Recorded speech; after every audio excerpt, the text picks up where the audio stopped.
Good evening. I'd like to call the January 11th, 2023 Town Board meeting to order. Ms. Marco, please call the roll. Mr. Christou? Present. Mrs. Miller Herrera? Present. Mr. Dodson? Present. Mr. Mastriani? Present. And Mrs. Collins? Present. 5 present. Thank you, Ms. Marco. A quorum is present. Please join me in saying the Pledge of Allegiance. Mr. Dodson, will you lead us? I pledge allegiance to the flag of the United States of America and to the republic for which it stands, one nation, under God, indivisible, with liberty and justice for all.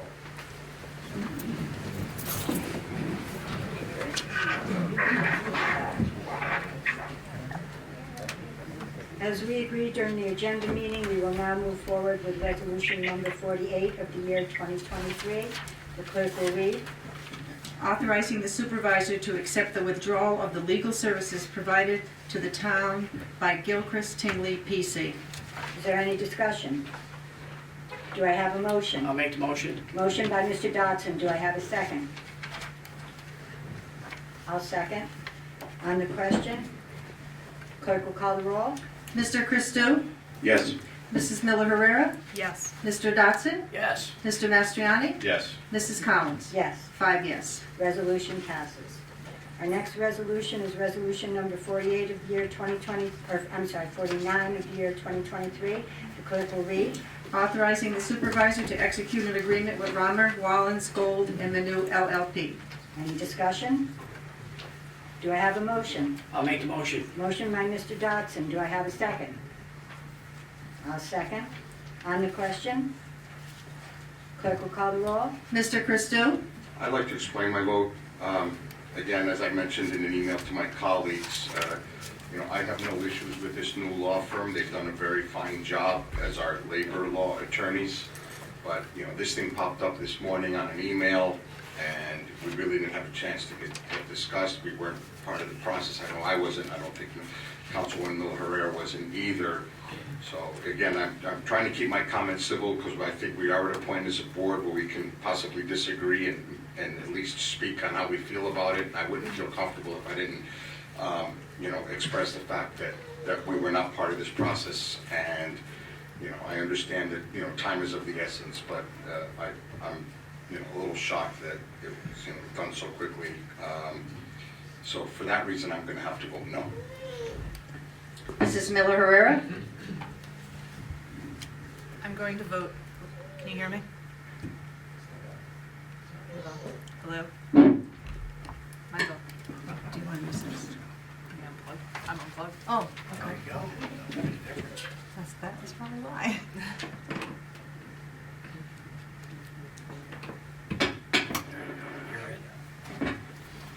Now can you hear me? There we go. I'm going to vote yes on this. I was pleasantly surprised in working recently on a matter with partner Elaine Gold, so I'm looking forward to this firm coming in to represent us. My only concern moving forward is that this is in addition to the already existing retainer with this law firm, and that we have a gap in coverage as it relates to prosecution of code enforcement matters in town court. But I vote yes. Mr. Dodson? Yes. Mr. Mastriani? Yes. Mrs. Collins? Yes. Yes. So there's 4 yes and 1 no. Resolution passes. Now we're going to go back to supervisor's remarks. At our January 1st organizational meeting, I was struck by a board member's response to our liaison assignment for veterans.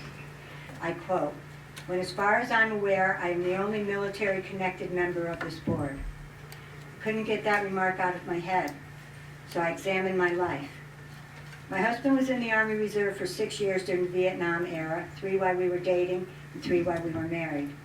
I learned, among other things, about Firewatch, SOP, a few songs that should never be sung in public, the stress of ironing Army fatigues, and what a DD-214 was. But mostly, I learned what the words duty and dedication truly mean.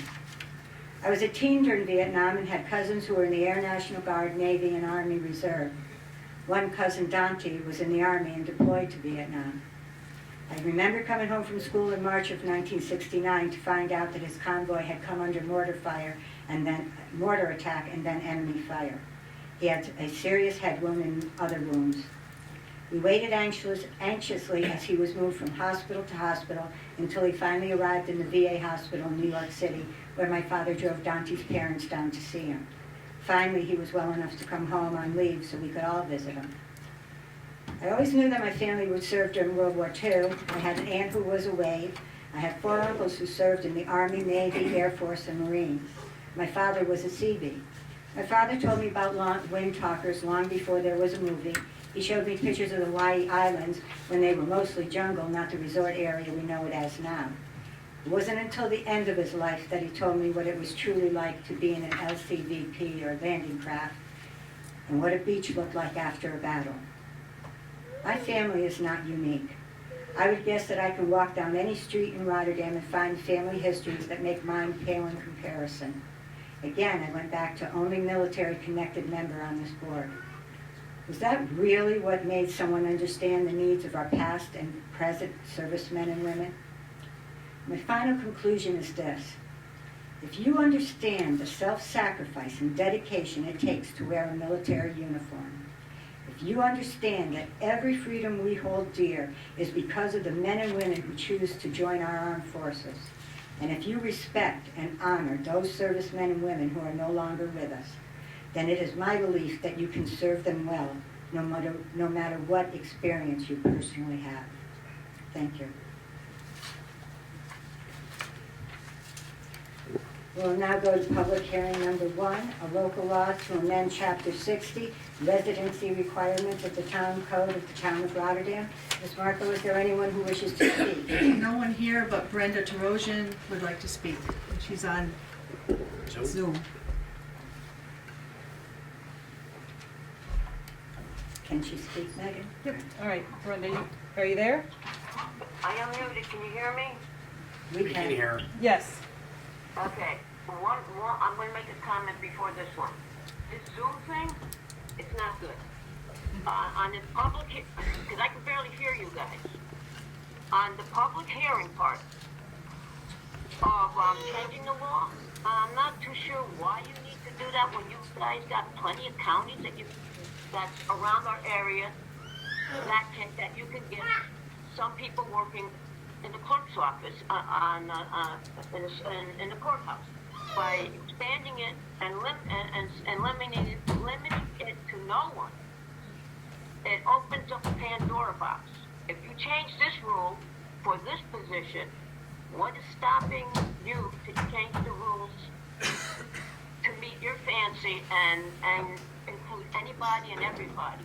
If you guys can do this, then I feel I have a right to vote in Scotia's election or Schenectady's election, but I cannot because I live in the town of Rotterdam. So I kind of feel that you're opening up a Pandora's box by doing this. And that's all I have to say about that, but you guys need to think twice about your Zoom because it's terrible. And you only have 4 people on it. Thank you. Thank you. Is there anyone else in the audience that wants to speak on public hearing number 1 but didn't sign up for it? Is there anyone else on Zoom, Megan? Nobody that's mentioned anything. Then I'll entertain a motion to close the public hearing. I'll make that motion. Motion by Mr. Dodson. I'll second it. Second by Mr. Christo. Clerk will call the roll.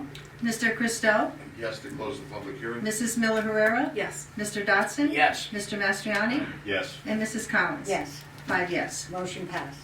We'll now open up public hearing number 2 to consider and receive evidence on the request of the Buchendale Temple Association, Cypress Shriners, Schenectady Shrine Club, and Notre Dame Bishop Gibbon School for a finding that such organizations are either domiciled within the town of Rotterdam or that hardship or necessity exists sufficient to warrant the conducting of bingo and/or games of chance within the territorial limits of the town of Rotterdam by organizations not domiciled within the town of Rotterdam, and such other matters as may be necessary or appropriate in connection with the licensing requests or applications received or anticipated to be received from such organizations under applicable regulations of the New York State Gaming Commission. I failed to do one thing. Since the motion did pass, or the resolution did pass, that we were hiring Wallens, Romer, Minnow, and Bold. We have their representative, Courtney Hanel, here, and she should be sitting on the dais during this public hearing, so if you wouldn't mind coming up.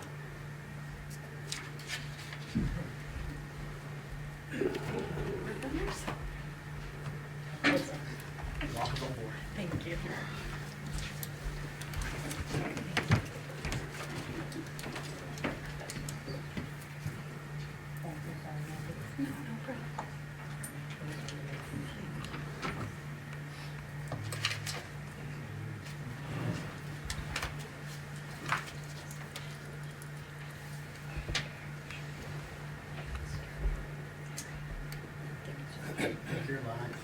All right.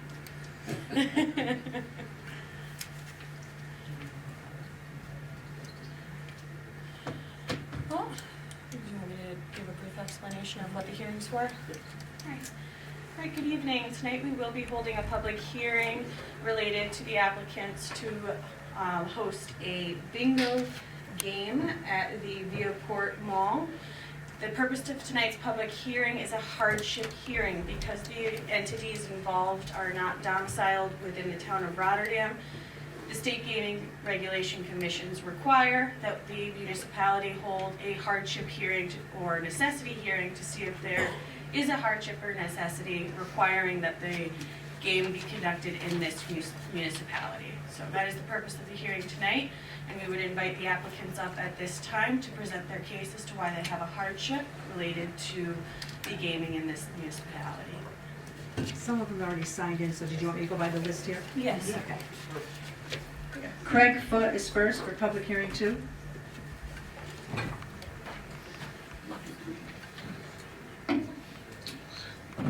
Good evening, Madam Supervisor and town board members. I am not an applicant, but I do have some questions prior to you talking to the applicants.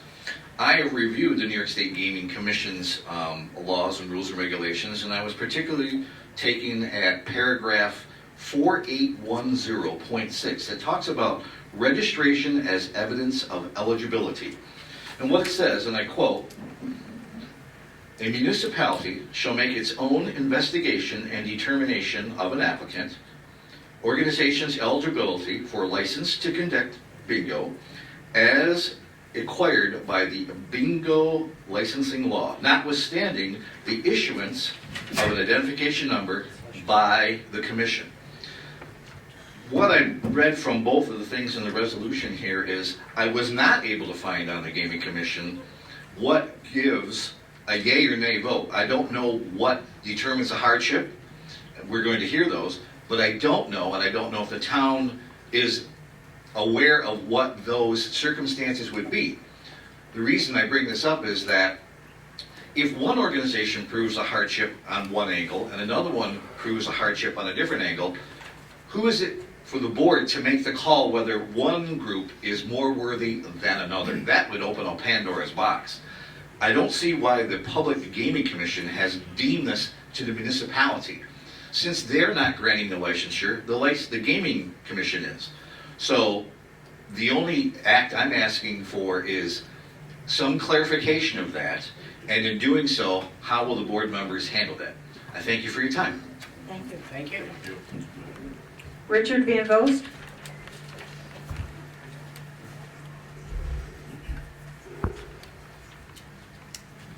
Good evening, Madam Supervisor and Town Board. My name is Richard Van Vorst. I am the potentate of Cypress Shrine in Glenmont, New York. And I am here on behalf of Birkendahl Temple Association, Cypress Shriners, Schenectady Shrine Club. I do not represent Notre Dame Bishop Gibbons School, but there are other people here to speak on their behalf. Our purpose here tonight is to show a hardship case why we should be granted the opportunity to play bingo in the town of Rotterdam. These 3 and 4 organizations have been playing bingo for approximately 20 years plus in the city of Schenectady, in Schenectady County. During COVID, as we all know, all bingo shut down. And during that shutdown, we were really undecided what we were going to do. affected us financially in a tremendous way. And then when things started to open up again, the bingo hall we were in, the Bingo Palace, shut down and sold the building, and is now a warehouse or some other use. So that left us with no alternative to try to play bingo again. We have searched for approximately 2 years now, looking for another feasible venue to play bingo in. And I know for Cypress Shriners and Schenectady Shrine Club in Birkendahl, bingo was one of our largest sources of income for our operations. We have struggled tremendously in the past 2 years financially, not being able to do some of the things we've done in the past, and you know, taking care of the things that we do in our mission. So we are tremendously desperate to get our bingo back up and running. We have, for Cypress anyway, we have introduced additional fundraising efforts at Cypress Shrine in Glenmont, which just have not panned out. Of course, it's a very difficult time to get anything going again with COVID, just coming out of COVID. And it's been a very difficult time for us. So on behalf of those three groups, I would like to request that you give us a hardship so that we can get our bingo license. Now, the other gentleman talked about the licensing part and everything else. We have secured our bingo number. So you have to have a bingo number before you can apply for a bingo license. Birkendahl Temple Association has to be issued a license for the facility before any organization can get a license to play bingo. So this has all been happening over the past 2 years, and we desperately need to get back on our feet financially, and this is the best way we can see how to do it. Thank you. Thank you. Dave Gagne?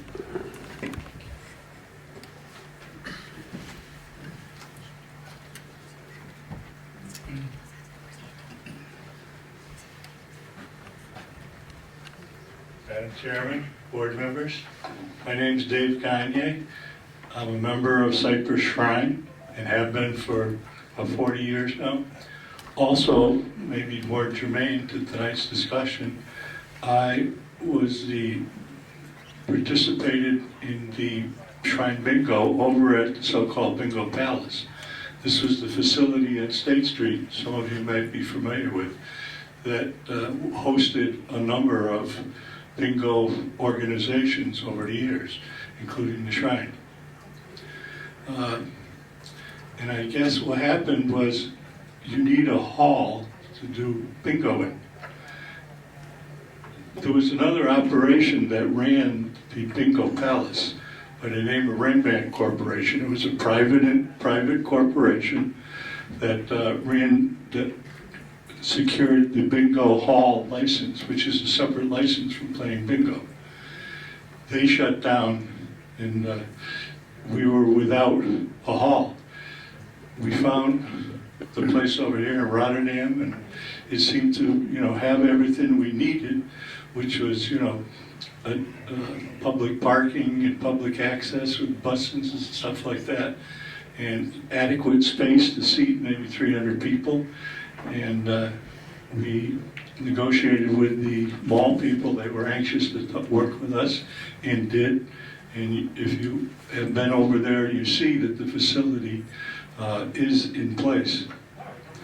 Also, I'd like to say that, I worked with Diane, your town clerk here, for the last year or so. She's been very helpful. We've established a good rapport, and I'm looking forward to answering any questions that you might have, that would lead us to support the bingo operations. Now, there's three groups here that were mentioned. BTA, the Birkendahl Temple Association, is seeking to get a license to operate the hall. The Shrine organization and their subgroup are seeking a license to actually conduct bingo in the hall. and so is Bishop Gibbons High School. At this point in time, they've shown an interest, and they also were a participant over in the facility in Schenectady. I was thinking to myself as our potentate was talking, money. What does the shrine do with the money, for example? The shrine, as you know, one of our principal activities is to support the hospitals, children's hospitals, and we do. We're one of them. And the shrine hospitals themselves are well endowed, and they have money to, take care of the medical expenses and things like that for the children. Our charter as a shrine temple is to provide transportation to the children that need service over there. And in the last few years, our budget, our expenses have been going up with gas and everything. In addition, a lot of the patients now are treated on an outpatient basis, which means that they have to go over a lot more times over that. And I think that, and maybe our potentate can correct me, but I think that maybe about 70–80% of our budget, our expenses, are for this transportation. And this transportation, by the way, is also a 501c3 thing. It's carefully controlled. So I just wanted to point out that I think the money is going to a good cause. That's what it's for. And so I'm hoping, to answer your questions and to get your support to allow us to play bingo over there. I don't know if you noticed it, but in yesterday's Gazette, the Schenectady Gazette, their editorial page, put out a cry for bingo. And I don't know if my time's up, but I'd just like to read a paragraph or so. The organizations, meaning the one we're talking about, this is from the editorial page, lost their old space in the former Schenectady Bingo Palace when it was converted to a self-storage facility in 2001. The mall, the Viafort Mall, is a perfect solution, and approval for use of the space shouldn't be controversial. Bingo nights at Viafort are a no-brainer as potential use for the abandoned space. Rotterdam and state officials should greenlight this proposal as soon as possible and help inject even more life into the old mall. If anybody has any questions, I stand ready to answer any whenever it fits into your agenda. Thank you very much. Thank you. Mickey Baldwin?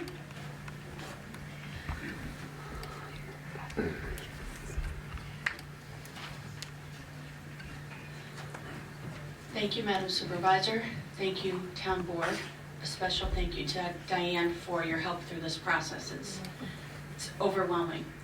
My name is Mickey McGinnis Baldwin. I am the Director of Development for Notre Dame Bishop Gibbons School. In transparency, I am also an alum of Notre Dame Bishop Gibbons School. Class of '84, you can do the math as to how old I am. My sons are alumni of Notre Dame Bishop Gibbons School, class of 2010, class of 2014, and class of 2016. My mother taught at Notre Dame Bishop Gibbons School for more than 20 years and was head of the religion department. When I say that I bleed maroon and gold, I truly do. For more than 20 years, Notre Dame Bishop Gibbons was part of the bingo hall on State Street in Schenectady, and that was a major stream of income for our school. Over the decades, and I should tell you that Notre Dame and Bishop Gibbons have been part of this community, Schenectady County community, for more than 60 years. We have graduates in every facet of the community, some famous like Jack Arneke, our Lieutenant Governor, Jim Tedesco, some ordinary, just like me. But our mission is to educate children, the whole child. Now we educate children in grades 6 through 12. We have 200 students in our school. 2/3 of our students are eligible for free or reduced lunch. So that tells you some of the poverty that our families are facing in the school. When I say that bingo would be an important revenue stream for us going forward, I mean that. to continue our mission of educating the whole child, but also keeping the lights on at 2600 Albany Street, keeping the heat on, being able to bus our students to their WAC conference games, etc. I welcome any questions. I can tell you that a large proponent of our students do come from the Rotterdam area. They are, for the last 5 years since I've been at Gibbons, our valedictorians have been alumni of St. Madeline Sophie, which is obviously part of this area. I know it's on the border of Guilderland, but this is going to be really important to our revenue. It's going to help us tremendously. As we all know, COVID took a big toll on education for all of our students, public and private, and being able to provide for our students in a safe, nurturing environment, that's all that we're looking for. I welcome any questions, and I appreciate just having this time to speak to all of you. Thank you. Thank you. That's it for public hearing two. Sure, any questions to the applicants at this point? Okay.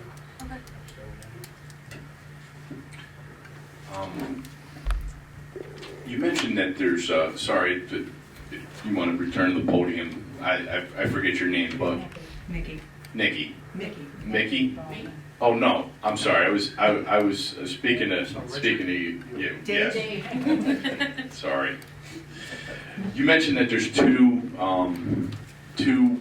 permits that the Gaming Commission gives. One to operate the building, and then the other to operate the games. That's correct. What are the criteria that they, what is it that they evaluate? And I understand that, if you're operating the games, you want to make sure that it's above board, the games are fair. But what's the distinction between the two permits? Well, one permit permits the people to operate the facility, and then they in turn rent it out to, like, the Shriners. Like VTA will in turn sublease the facility to the Shrine organizations and also the Bishop Gibbons. Now, as far as what are the requirements, I don't know. I've never operated the hall proper. That was a private individual incorporation. Now, BTA is a nonprofit organization which is made up of Masons over in Scotia. I should have mentioned along the way, all Shriners are Masons. I don't know if you know that, Freemasons. To join the Shrine, you have to be a Freemason. So that there's a natural connection between the Masons, the Freemasons, and that. And so that Scotia is a natural, they operate over in Scotia and for some other non-profit Masonic organizations. And now it seemed natural for them to get the hall and then go to the Shriners and other nonprofit organizations. But again, I can't speak to what it takes to do the hall. Will you be? But there's two separate licenses, and the functions are two separate. So the Cypress Temple, will you be renting out the space to BTA in Bishop Gibbons? The Cypress Shriners will will sublease from BTA. BTA will be the overall parent organization, if you will, and they will sublease to the Shriners, the two Shriner groups, and the Bishop Gibbons. Okay. And I imagine that the revenue that your organization's got was pretty significant to not have that revenue stream for your organizations. You're talking about the Shrine now. As I mentioned before, the Shrine bingo operations was a major supporter of the budget for the local Shriners. And that budget went to paying for vehicles and gas. Volunteer drivers were going back and forth to Springfield, Massachusetts at the hospital, sometimes Philadelphia, sometimes the Burns Institute. And so during the course of a week, there's probably 5 to 10 different trips back and forth, and it's been increasing. So that's where the revenue stream for the Shriners goes. So I can't speak for any of the other revenue streams.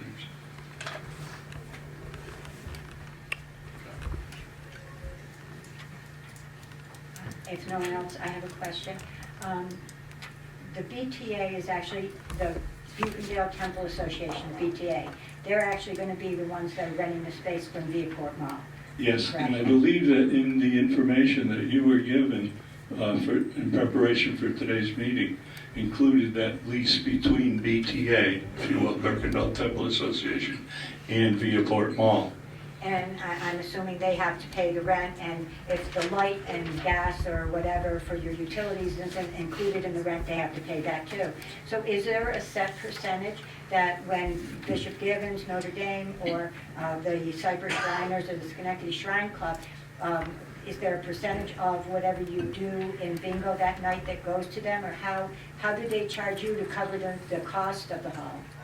Well, there's a rental rate that's being charged, and it's in a formal lease agreement between the Shriners and BTA. So to understand the hierarchy, Viaport owns the building, BTA is the tenant, and then the tenant rents out to various organizations, in this case, the Cypress Shriners and Notre Dame Bishop Gibbons. That's correct. Perfect.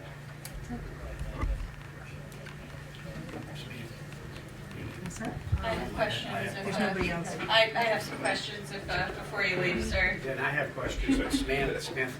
I have a couple questions.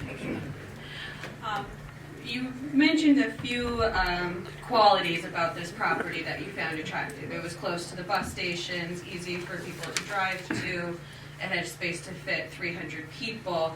My question related to the hardship hearing is, why is this property unique? And how many other properties did you view in those 2-year period that you were looking at properties, and how did it land on this property? And that was my question as well. Thank you. You're welcome. How did we settle on Viaport? Yes. First off, our player base is here in Schenectady County. Okay, so we wanted to locate physically in Schenectady County. I lost my train of thought, sorry. That was one thing. Secondly, we did look at other facilities that were available. For example, over here there was Office Max became available, and that was about 20,000 square feet, which we felt was, minimum necessary to do it. The rental rate over there and the conditions for rental didn't look as good. We also looked at a place up in Rotterdam next to the Walmart facility there. It was available for rent at one time. I don't think it is now. But again, the conditions and the cost and stuff like that, led us to think that the Viaport Mall was the best of the ones that were available. There aren't too many places that feature that much square feet. The facility that we used up on State Street was closer to 30,000 square feet, but it had a small restaurant in there, so 20,000 should service our needs, and that was our target. And bearing in mind, I know you haven't played for a few years due to the pandemic, what are your expected turnouts for these bingo games as you move forward? What's the expected turnout? I hope we fill the place every night. Based on your historical Okay, based games. on up in the Shriners operation up on bingo pallets, we would get probably 150 people on a Thursday night and probably 200, 250 on a Friday night. So 150, 250 were typical. I don't know if Bishop Mickey, you were in that range too, weren't you? Yes, we had Sunday bingo. We were in that range. So the seating for 300 is to accommodate for a few extra. Yes, hopefully we can attract more people.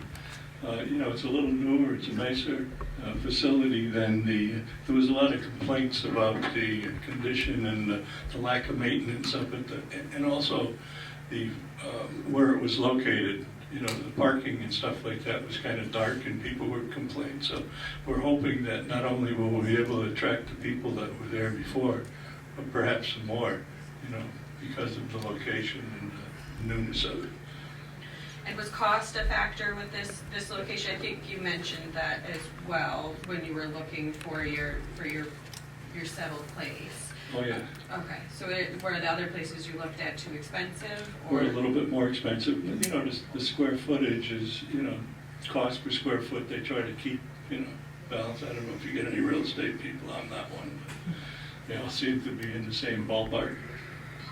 But I think Viaport was a little bit less expensive.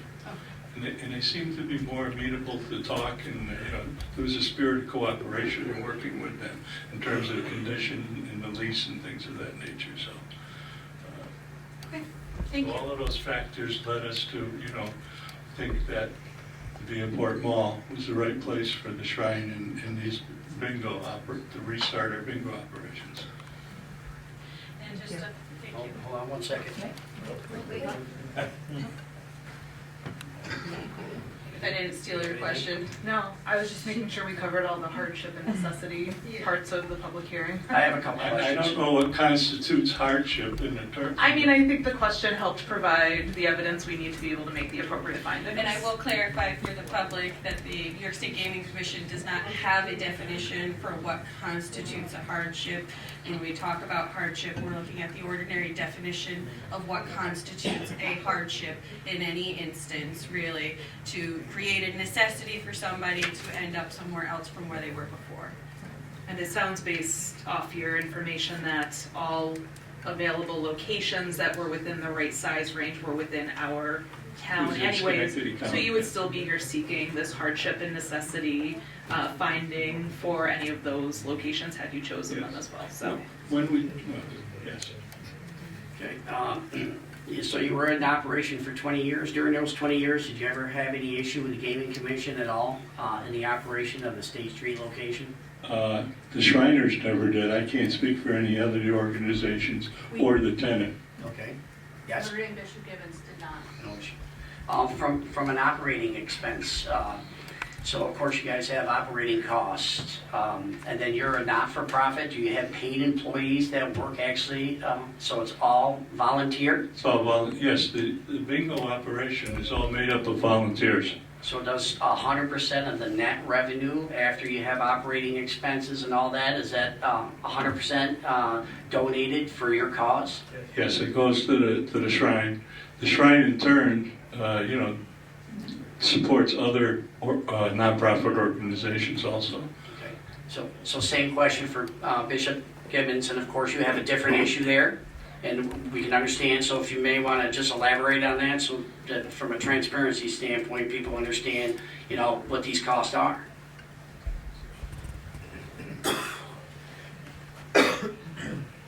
So our bingo staff would be 100% volunteers. It's parent volunteers as part of the process, and this is something we've worked with Diane.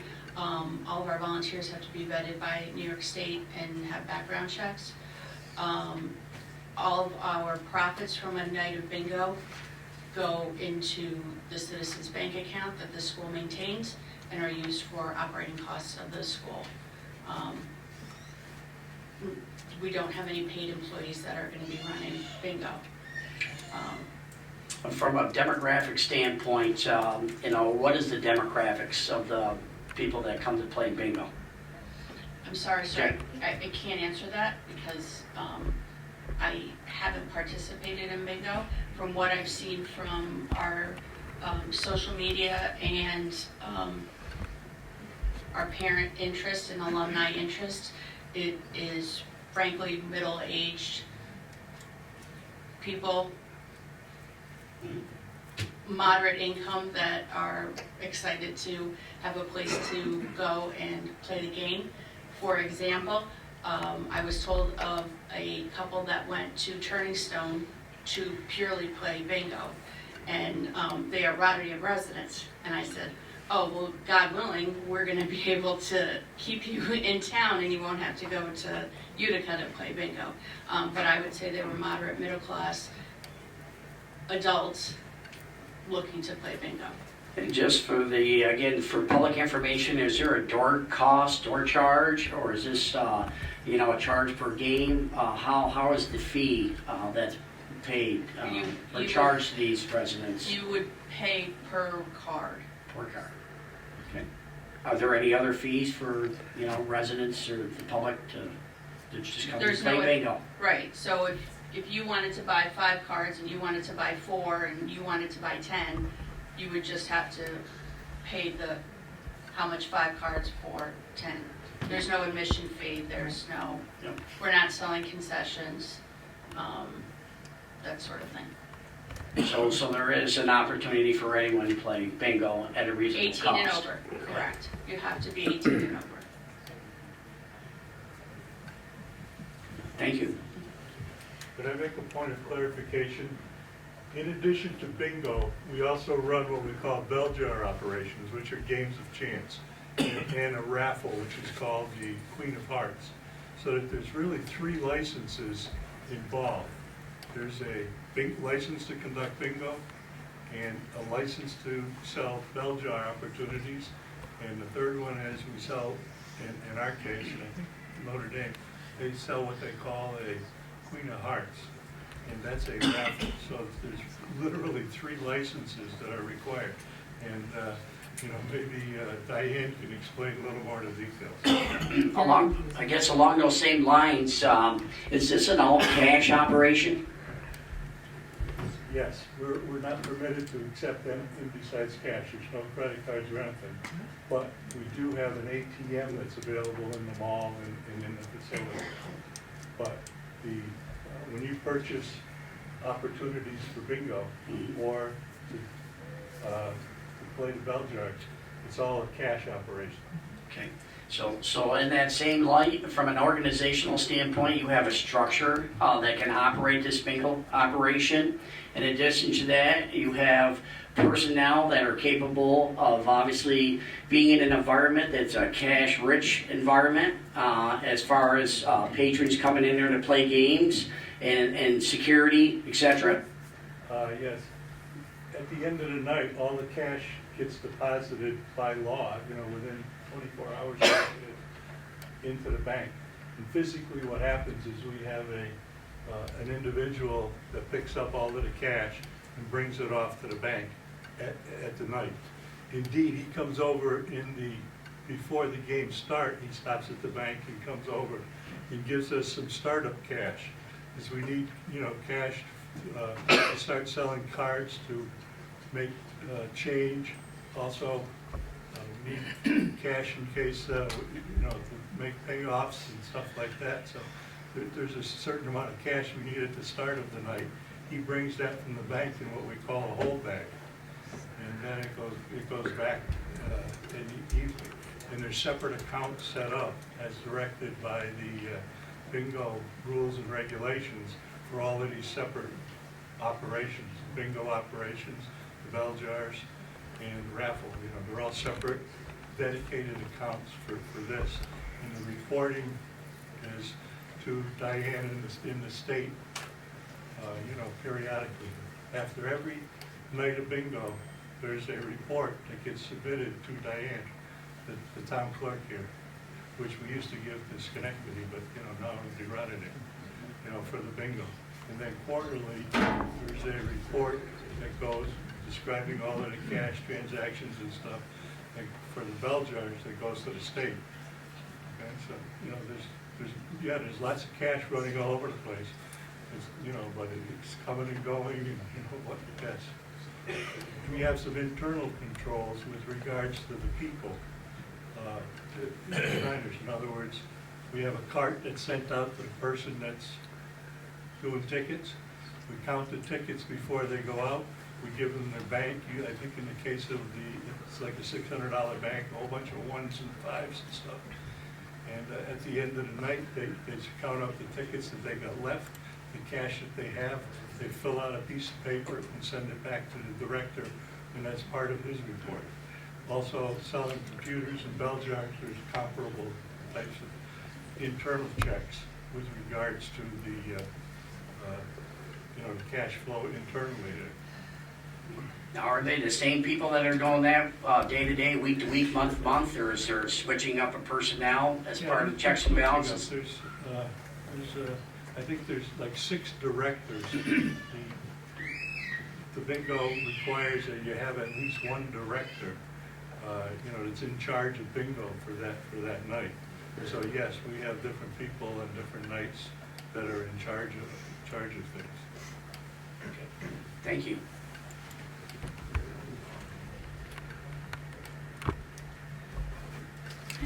It's just we open it up to the public for public comment.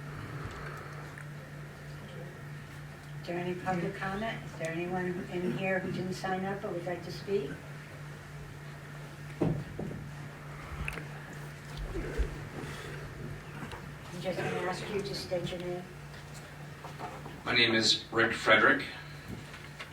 Madam Supervisor, town board members, I just wanted to introduce myself. I'm the president of the BTA. I didn't sign up beforehand to speak, but I just wanted to say quickly, if there are any questions you might have for the Bergendal Temple Association directly at any point, I'm more than happy to answer that for you. Just a quick little snippet is that we're a 501c2. We're organized purposefully for maintaining property for the service of nonprofit organizations. So like Dave said, it was a perfect fit for us to fill that void. We did notice over the course of the pandemic that these organizations weren't, receiving the income that they really relied on to do the good work that they do. So it's really interesting that we're a nonprofit that are excited to help other nonprofits, serve around the community. So that's really what we're doing here. On top of that, there's other check marks in what I would call the good column. The mall struggling, bring some folks to the mall. Perfect location for us, like Dave mentioned, for a lot of good reasons. Also great for the community. It's something to do coming out of the pandemic, to go do some fun, have some fun, and stay spread out should we have issues in the future. We are separate from the organizations, so I really don't know much about the operations and won't, because by law, I cannot, essentially as the landlord that's going to sublease it or have a lease agreement with the organizations, participate. There's that line of separation where we'll maintain the facility, be the landlord, work with the mall, keep the facility, in good working order. But in terms of operations, I am not part of that. So I just wanted to make that clear too. There's that separation. So they operate it. We have an agreement for them to use the space. We'll make sure the space is there for them to use. Thank you. Do you have any questions for me at this time, by chance? Thank you so much. Thank you. Is there anyone else who didn't sign up who would like to speak? Megan, is there anyone on Zoom that wishes to speak? Nobody that's mentioned it. Madam Supervisor, I move that we close the public hearing. I would actually, before we move to close the public hearing, I would recommend that the board hold this record open, as we would need to possibly ask for further documentation from the applicants. We do have a responsibility as the governing municipal board to investigate what's being said here orally, to make sure that we request other documentation we may need in support of that, to give us time to get the court transcript back so that we can review that with the applicants and see if we need any further information. So I would recommend that we hold the public hearing open at this time, set a date and time where we'll come back to give us some time to get that transcript, review those records, and gain any other possible additional information we may need from the applicants. Based on council's recommendations, I withdraw my motion. Thank you. And I'll make a motion to keep the public hearing open. I'll second that motion. Motion by Mr. Dodson, second by Mr. Christou. Clerk will call the roll. Mr. Christou to keep the public hearing open. Yes. Mrs. Miller Herrera. Yes. Mr. Dawson. Yes. Mr. Mastriani. Yes. And Mrs. Collins. Yes. 5 yes to keep it Motion open. passed. Okay, we'll now move on to privilege of the floor. Ms. Marco, is there anyone who signed up to speak? Yes. Dean Romano. Again, I'll just remind everybody, if you state your name and address, And roughly 4 minutes, around 3.5 minutes, you'll see my hand go up and you can finish up. Okay? Thank you. Good evening. My name is Dean Romano, and I'm with Rotterdam EMS, and I've been here before. I think everyone knows me. I represent Rotterdam EMS and a situation that we are facing right now. As you know, Rotterdam EMS, we too are a 501c3 not-for-profit organization right here in the town of Rotterdam, and our mission is to take great care of the sick and injured people right here in our town. Rotterdam EMS has been here for over 85 years, and we are a lean and award-winning organization that has been providing great care to our community for a very long time. Last year alone, we responded 4,096 times to calls right here in the town, and that includes 86 cardiac arrests, 775 heart attacks or breathing emergencies, 541 strokes or neurological emergencies, 1,181 traumatic injuries, 226 abdominal and medical emergencies, 327 psychiatric or overdose emergencies, and 933 COVID and flu situations that we've had to respond to. We continue to operate in this environment, and as you know, and I've said before, the COVID pandemic has changed emergency medicine forever, and that includes all of the EMS organizations. Surprisingly, though, Rotterdam EMS is one of the very last EMS organizations that serve a municipality that is completely unfunded.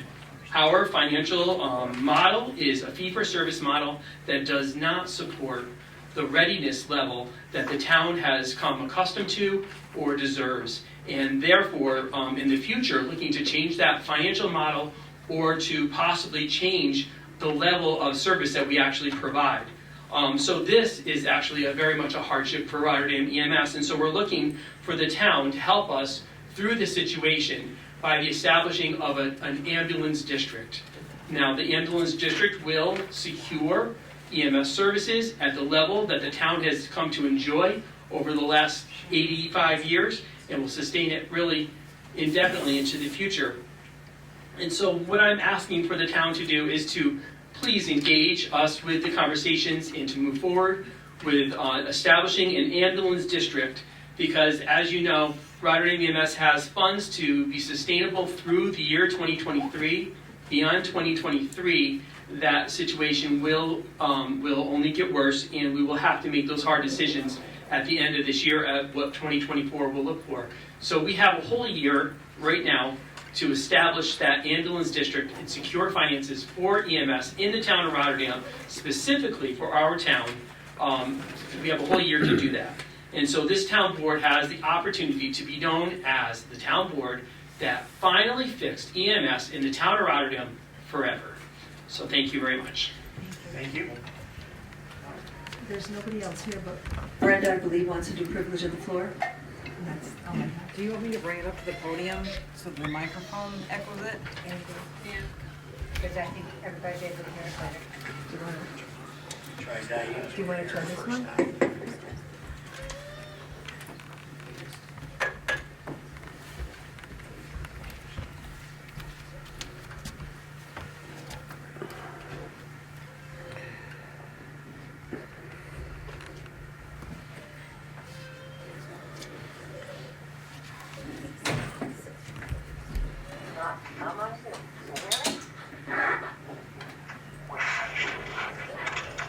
Brenda, can you hear us?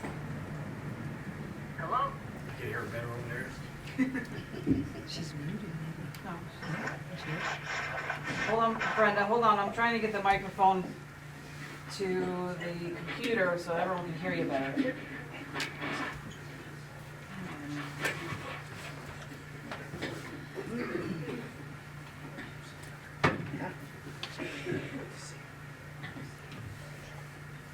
All right, Brenda, you can go ahead. Speak a little louder. Can you hear me? Yes. Can you hear me? Yes. Yeah, okay. A couple of things. This is the privilege of the floor now, right? Correct. And I don't know what's going on because this Zoom is not working well. So, at the last meeting, January 1st, I asked the town board, how many people to participate in Zoom? And the answer I got from Megan is she would have to check the history. And tonight, it's right there, 4 people participated. That's $2,000. I can't hear you guys. I can't hear anybody. So this Zoom program is not working the way you people think it's working. And I know the people in the audience cannot hear me, because I have a mole in the audience checking things out for me. So it's just not working. As far as the EMS, I hope you guys start looking into the EMS. Rotterdam needs the EMS, and it needs to be funded properly. So the people in Rotterdam can know that they have an emergency service that's there for them when they need it. That's about it. And as far as the bingo hall goes, which is very hard for me to hear. I don't know what the problem is. This is going to start sounding like the problem we're having with, now I can't think of it. I wish I was there in person tonight. Unfortunately, I couldn't be. So I'm going to end it now, and I will tell you, I will be back in 2 weeks. But I'm telling you right now, Zoom is not working. It is a terrible system. Thank you. Thank you. Is there anyone in the audience that might not have signed up but chooses to speak under privilege of the floor? Okay, then we're closing privilege of the floor, and we'll move on to our resolution. Actually, it's our third, but our first in this section. Our first resolution is resolution number 50 of the year 2023. The clerk will read. To enact introductory local law number 11 of 2022 to amend Chapter 60 residency requirements of the Town Code of the Town of Rotterdam. Is there any discussion? Do I have a motion? I'll make the motion. Was that Joe? Was that Joe Mastriani? Evan. Evan? Okay, Evan. I'll second. A motion by Mr. Costello, second by Mr. Dodson on the question. Clerk will call the roll. Mr. Christo? Yes. Ms. Miller Herrera? Yes. Mr. Dodson? Yes. Mr. Mastriani? Yes. Mrs. Collins? Yes. 5 yes. Resolution passes. Resolution number 51 of the year 2023, the clerk will read. To appoint Paul Chevalier to Police Sergeant Second. Is there any discussion? Do I have a motion? I'll make the motion. I'll second it. Motion by Mr. Dodson. Is that Mr. Costello? Yes. Second by Mr. Costello on the question. Clerk will call the roll. Mr. Christo? Yes. Mrs. Miller Herrera? Yes. Mr. Dodson? Yes. Mr. Mastriani? Yes. And Mrs. Collins? Yes. Resolution passes. Thank you.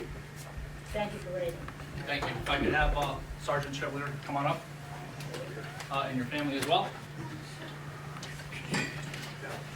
Sergeant Chevalier has been with us since January of 2016.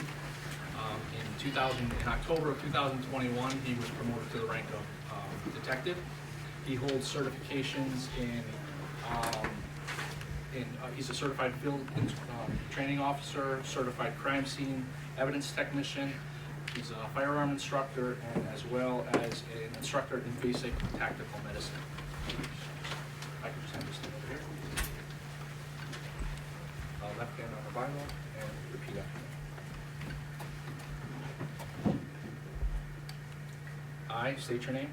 I, Paul Chevalier, Do solemnly affirm that I will support the Constitution do solemnly affirm I will support the Constitution of the United States of the United States and the Constitution of the State of New York, and the Constitution of the State of New York, and that I will faithfully discharge the duties of and I will faithfully discharge the duties of the office of police officer the office of police officer according to the best of my ability, so help me God. according to the best of my ability, so help me God.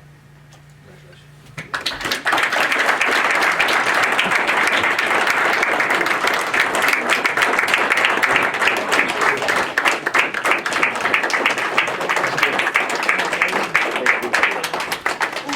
I'm going to have his mom pin his badge on him. His mom is a former dispatcher with us for many years.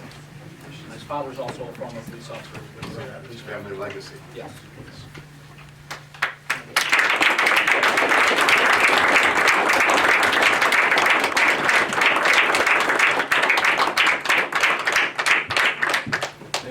Thank you.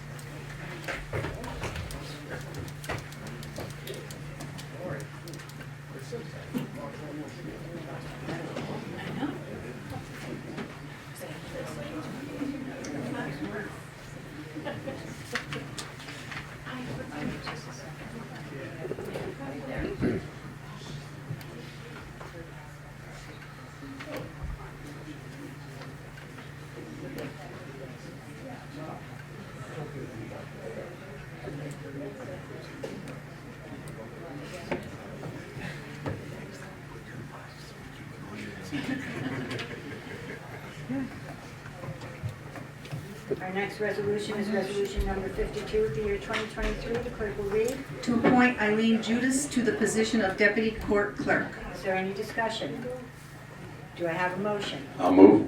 Motion by Mr. Costello. Do I have a second? I'll second it. Second by Mr. Mastriani. On the question, clerk will call the roll. Mr. Christou? Yes. Mrs. Miller Herrera? Yes. Mr. Dodson? Yes. Mr. Mastriani? Yes. And Mrs. Collins? Yes. 5 yes. Resolution passes.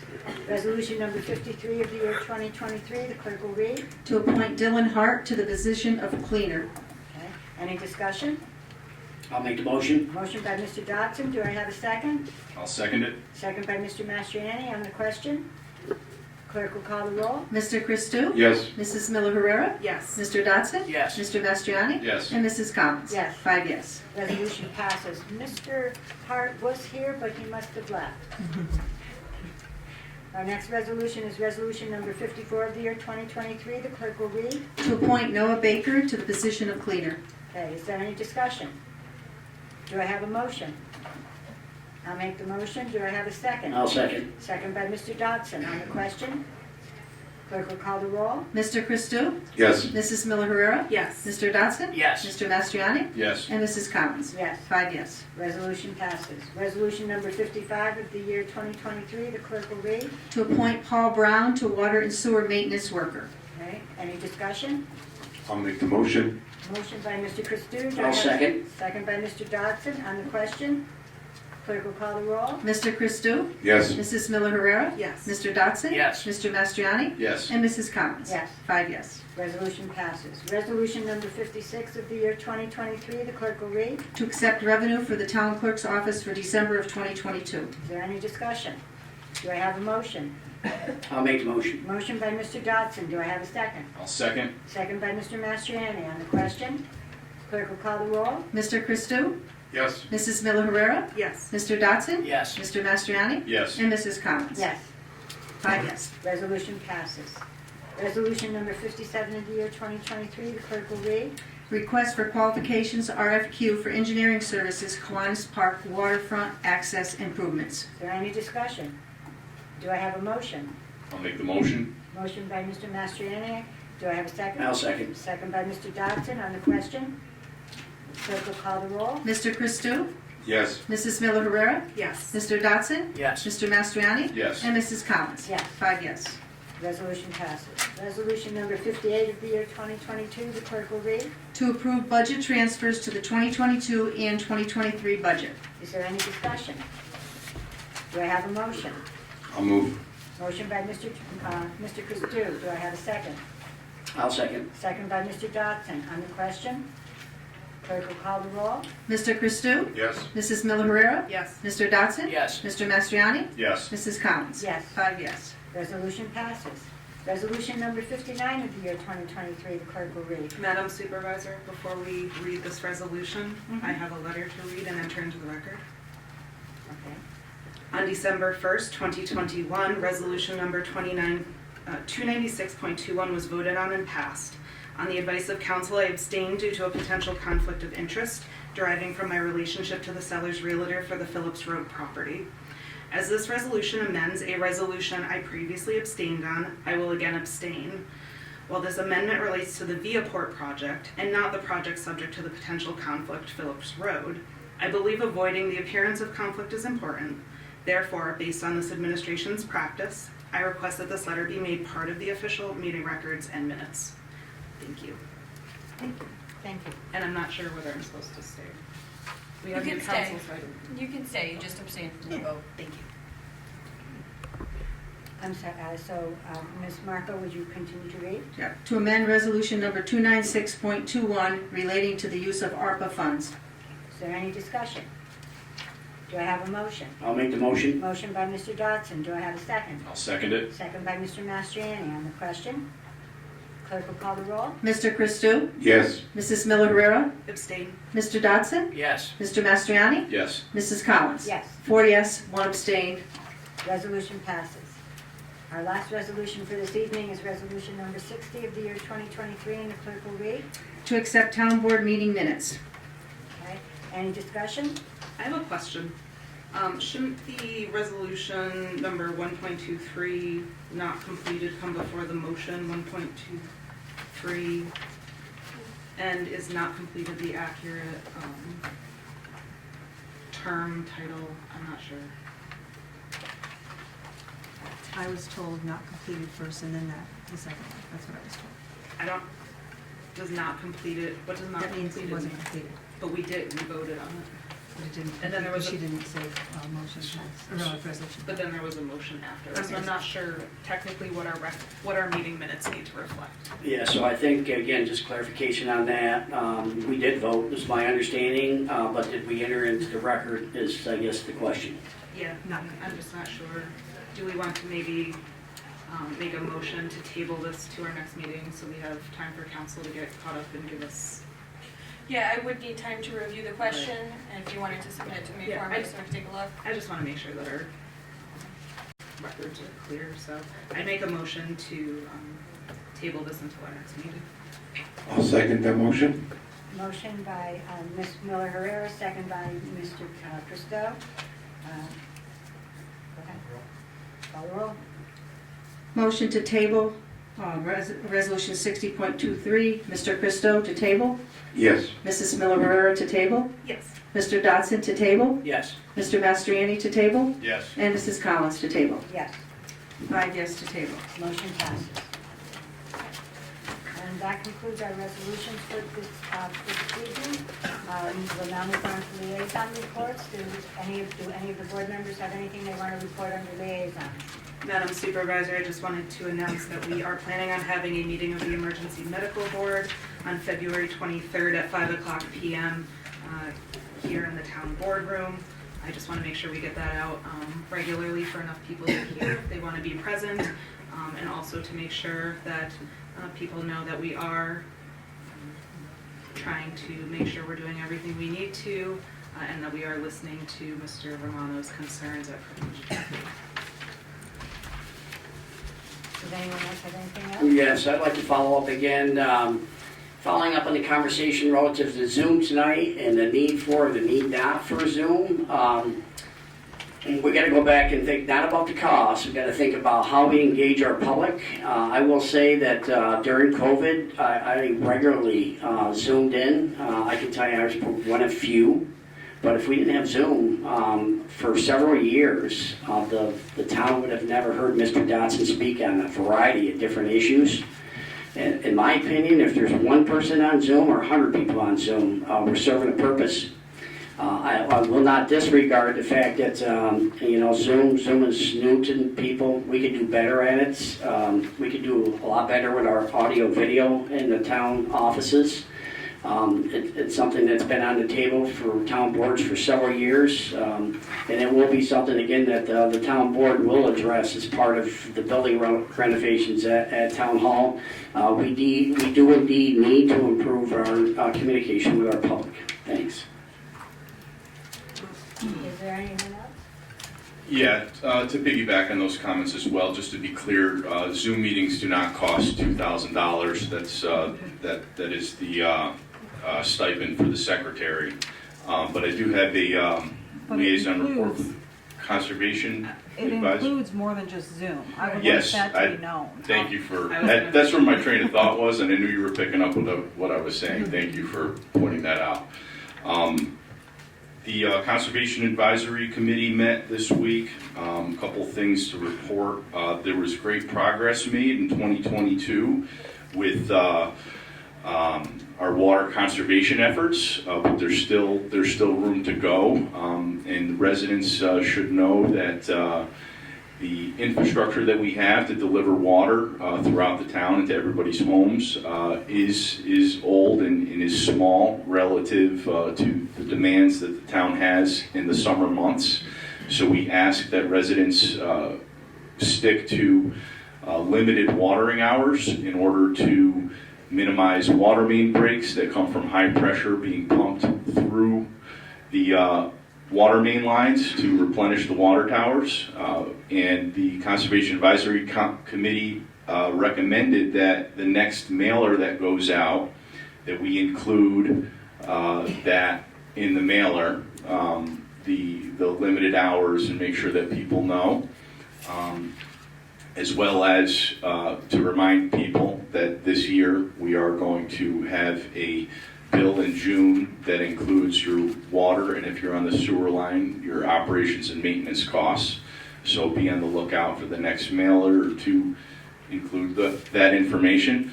Also, the Conservation Committee recommended to the town board that we set up another committee to address solar and wind and energy, and in relation to our comprehensive plan's goals of conserving our great resources within the town, our natural landscapes and our farmland. And they made that recommendation that such a committee include diverse representatives to be able to address what's coming at us with solar array expansion. Does anyone else wish to speak, whether it's under liaison reports or we've kind of morphed into miscellaneous too? I'll speak under miscellaneous. Madam Supervisor, you spoke during your remarks this evening about being a military spouse. I apologize for not knowing that you are a military spouse. Apparently we do not know each other very well. But that does not allay my concerns that as a military spouse, you do not feel it important to put somebody with the unique knowledge that you and I have as a liaison to the Veterans Committee. I'm sure you understand that 1.25 million veterans live with food insecurity, and that was prior to the pandemic. That only grows. 14% of enlisted families live in poverty. 27% of military spouses are unemployed. 25% of National Guard members and 34% of reservists run into consequences and issues with their civilian employers while serving their country on active duty and training orders.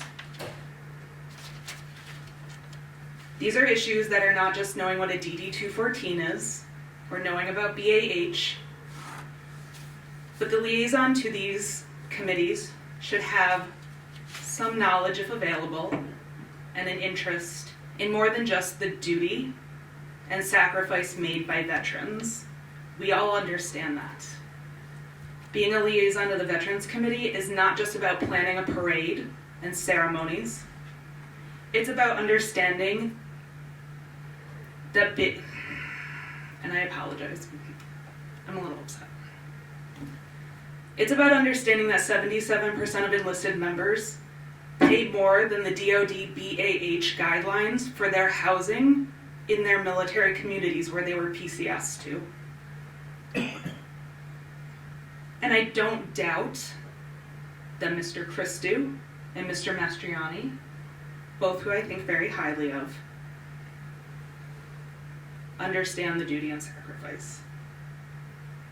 But I don't think they understand the nuances, nor do I think they follow closely the changes in state and federal law that towns can buy into, that municipalities can enact in order to provide services, exemptions, benefits to those who took the time to serve.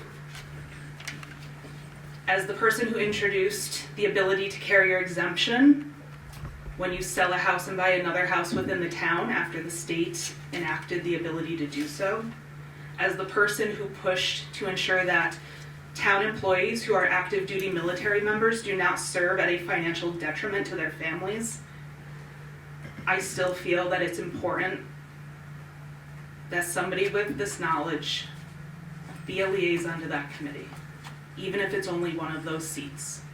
Madam Supervisor, I appreciate your service as a military spouse and the sacrifices that your husband, your family, and your extended family and your siblings all made in service to this country.